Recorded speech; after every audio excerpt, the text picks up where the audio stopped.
Before we begin this video, I recommend that you visit google.com and search for dinardata.com. This website is a great resource for the latest updates on Dinar Guru news, all conveniently located on one page. For more information, I encourage you to visit the site. What would happen to the Iraqi dinar if the zeros were removed? Comment by Dr. Mahmoud Dagher, quote, Economist Mahmoud Dagher pointed out that deleting zeros will not change the purchasing power of the dinar. Instead of carrying a bundle of 50,000 dinar notes, it will be possible to compress them into a smaller number of notes after removing the zeros, and this will not change their purchasing power. The amount of money on offer is equal to 105 trillion dinars, and after removing the zeros, the amount will be 105 billion dinars, which is exactly the same amount, and the exchange rate will change from 1320 dinars per dollar to 132 dinars per dollar. In the last week or so, there's probably 5 or 6 articles specifically talking about removing zeros from the Iraqi dinar. Quote, this is done by removing a specific number of zeros from the nominal value of the currency. From the value of the currency, not the currency notes but the value of the currency. They tell you, Iraqi citizens, there is an imminent change coming to your currency almost every day now. That is very exciting. These are the words we've only dreamed about in the last 5 years. To see them almost every day is rather shocking but very exciting right now. This is getting crazier and crazier every day with so much excitement and so much information about the monetary reform being sent directly pinpointed to you Iraqi citizens from Sudani. The U.S. Embassy in Iraq is under siege. I'm old enough to remember the last time a Middle Eastern embassy was under siege with a weak president. I hope this ends better. Pray for U.S. personnel in Iraq, not good.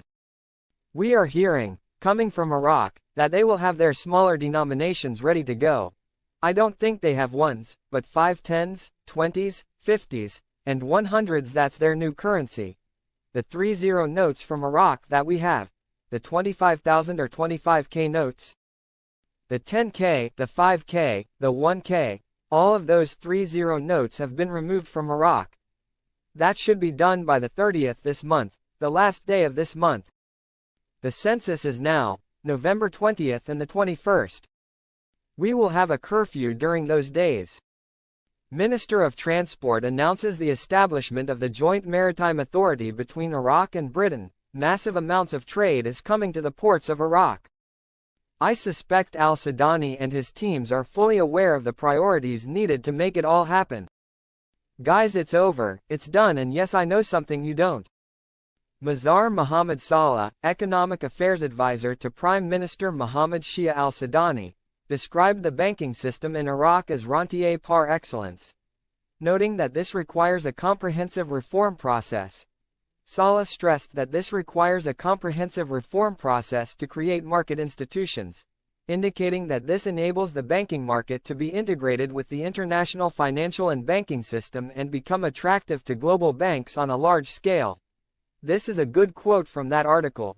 The expected path of the Iraqi economy, quote, the most important indicator, in my opinion, is that despite all the attempts to put obstacles in the way of economic development, intentionally or unintentionally, the government is moving forward with its program, leaving all attempts at obstruction in its wake, and this is one of the secrets of success and the key to hope. One significant difference between Iraq and many other developing and established countries is Iraq's consistent willingness to pay down debt. Iraq's foreign debt has now fallen to below $10 billion according to Saleh, financial advisor to the Iraqi Prime Minister. Provisions have been set aside to ensure these obligations are met. These external debts are largely tied to the Paris Club Agreement. Iraq is on track to fully pay these obligations by 2028.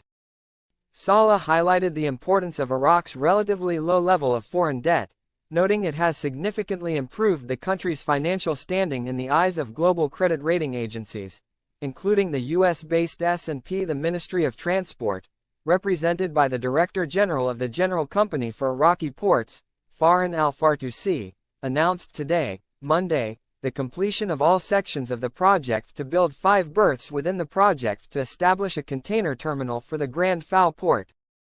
The media office of the Ministry of Transport stated, quoting the company's general manager, "The company implementing the Grand Foul port project has completed all parts of the project to build 5 berths within the project to establish a container terminal in the port, in accordance with the directives and follow-up of the Minister of Transport, Mr. Razak Mahibus Al-Sadawi."